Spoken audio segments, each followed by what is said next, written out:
چھلانگ لگائی اور غائب ہو گیا۔ تو انہوں نے پوچھا آقا یہ کیا تھا؟ فرمایا یہ تمہارے اوپر ایک دشمن جن مسلط تھا جو کہ تمہاری جانوں اور عزتوں کا لٹیرا تھا۔ آخرکار آپ کے غلام نے آپ سے پوچھا آقا اگر آپ یہ دعا ہمیں سکھا دیں، چشمہ فیض سے گر ایک اشارہ ہو جائے، چشمہ فیض سے گر ایک اشارہ ہو جائے، لطف ہو آپ کا اور کام ہمارا ہو جائے۔ آئیں بسم اللہ کر کے اس دعا کو پہلے سنتے ہیں۔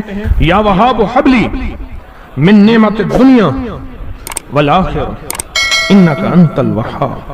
اللہ کے ولیوں نے اپنی کتابوں میں ایک بات لکھی ہے، ہم نے جب بھی اس دعا کو پڑھا اللہ پاک جل شانہ نے اس سے فوری عطا فرمایا، ورنہ اس کی نسبت عطا فرمائی، اور ورنہ چند لمحوں میں عطا فرمایا، ورنہ چند دنوں میں۔ اللہ نے آج تک اس دعا کے مانگے کا رد نہیں فرمایا۔ میری ایک درخواست ہے سورۃ اخلاص 2 تسبیح زندگی کا معمول بنا لیں، اس کو تو کبھی نہ چھوڑیں۔ کیا خیال؟ 2 تسبیح زندگی کا معمول بنا لیں، اس کو کبھی نہ چھوڑیں۔ اس کا فائدہ کیا ہوگا؟ اس کے انوکھا فائدہ ہوگا۔ اللہ پاک نا نور کی برکت سے، اعمال کی برکت سے نسلوں میں نور اور خیر عطا فرماتے ہیں، پھر نسلوں میں وہ نور چلتا ہے، نسلوں میں وہ برکتیں چلتی ہیں، بعض اوقات دوسری نسل میں، بعض اوقات تیسری نسل میں، اور بعض اوقات اسی نسل میں۔ عرض کر رہا تھا کہ اپنی زندگی میں اس نور کی روشنی کو ساتھ لے کر چلے۔ 2 تسبیح سورۃ اخلاص کی تو زندگی میں نہ چھوڑیں۔ سفر میں جا رہے ہیں، حضر میں جا رہے ہیں، صحیح جا رہے ہیں، پیدل چلتے پڑھ لیں، گاڑی چلاتے پڑھ لیں، گاڑی میں بیٹھے پڑھ لیں، کہیں دفتر میں بیٹھ کے پڑھ لیں، مجبوراً وضو نہیں تو بھی پڑھ لیں، پر چھوڑے نہیں۔ کیوں؟ آپ کی زندگی میں اس کا نور نسلوں میں منتقل ہوگا، اور اس کا نور نسلوں میں جائے گا، اور نسلوں میں رزق، دولت، عزت کے اللہ دروازے کھول کے دکھائے گا۔ ایسا نور ملے گا آپ سوچ نہیں سکتے، ایسا نور ملے گا۔ کون سا مسلمان ہے جو کہتا ہے مجھے سورۃ قل ہو اللہ، سورۃ اخلاص نہیں آتی؟ ہر بندے کو آتی ہے۔ اگر کوئی کمزور علم رکھنے والا ہے تو تھوڑی سی محنت کرے، یاد کرے تو اس کو یاد ہو سکتا ہے، اس کو یاد ہو سکتا ہے۔ ایک میں آپ کو عجیب بات بتاؤں، شیخ ابوالحسن شاذلی رحمت اللہ علیہ، شاذلی سلسلہ، میں کہ جب تو اللہ سے خالص محبت کرنا چاہتا ہے اور چاہتا ہے کہ اللہ اس کے حبیب کی خالص محبت تیرے دل میں اتر جائے، اللہ اس کے حبیب کی خالص محبت تیرے دل میں اتر جائے، اور قیامت کے دن جب اعلان ہو وَامْتَازُ الْيَوْمَ أَيُّهَا الْمُجْرِمُونَ، مجرم علیحدہ ہو جائیں، ہمارے دوست علیحدہ ہو جائیں، ولی علیحدہ ہو جائیں، بدکار علیحدہ ہو جائیں، تو اس وقت تو اللہ کے دوستوں کی لسٹ میں ہو تو ایک عمل کر لے۔ فرماتے ہیں وہ عمل ہے کہ سورۃ اخلاص کو اپنے دل کی دنیا میں جگہ دے دے۔ اللہ اکبر۔ شیخ ابوالحسن شاذلی رحمۃ اللہ علیہ فرماتے ہیں، اور فرمایا جو سورۃ اخلاص پڑھے گا وہ حالت ایمان سے دنیا سے رخصت ہوگا، حالت ایمان سے دنیا میں سے رخصت ہوگا، اور ایمان کی آخری کیفیت میں رخصت ہوگا۔ اور ایک اللہ کے ولی نے اپنا مشاہدہ بیان کیا، میرے پاس لوگ آئے رزق کی تنگی میں مبتلا تھے، میرے پاس لوگ آئے بدحال ہو چکے تھے، میرے پاس ایسے لوگ آئے جن کی تنخواہیں بچتی نہیں تھیں، میرے پاس ایسے لوگ آئے جن کے گھر میں جھگڑے ناچاکیاں تھیں، اور میرے پاس ایسے لوگ آئے جن کی زندگیاں تنگ تھیں، اور جو نیکی کرنا چاہتے تھے کر نہیں سکتے تھے، خیر میں آنا چاہتے تھے آ نہیں سکتے تھے، اور برائیاں ان کا راستہ چھوٹی نہیں تھی اور نیکی کے دروازے بند تھے۔ کہا میں نے ان سے کہا کہ 2 تسبیح سورۃ قل ہو اللہ کی پڑھ لو۔ جب سے انہوں نے پڑھنا شروع کیا سورۃ قل ہو اللہ ان کا ضامن بن گیا، اور سورۃ اخلاص ان کا سہارا بن گئی، اور سورۃ اخلاص ان کا ساتھی بن گئی، اور سورۃ اخلاص ان کا محافظ بن گئی، اور سورۃ اخلاص ان کا معاون بن گئی، اور سورۃ اخلاص ان کو زندگی میں لے کر چلنے والی روشنی بن گئی، اور ان سے سارے اندھیرے چھٹ گئے اور ساری ظلمتیں چھٹ گئیں، اور خیریں اور برکتیں ان کی چوکٹوں ان کے دروں کو مالا مال کر دی۔ اللہ کے ولی اپنا مشاہدہ اپنا تجربہ بتاتے ہیں کہ جس نے 200 دفعہ سورۃ اخلاص پڑھی اللہ پاک اس کو ہمیشہ خیروں سے نوازیں گے اور برکتوں سے نوازیں گے۔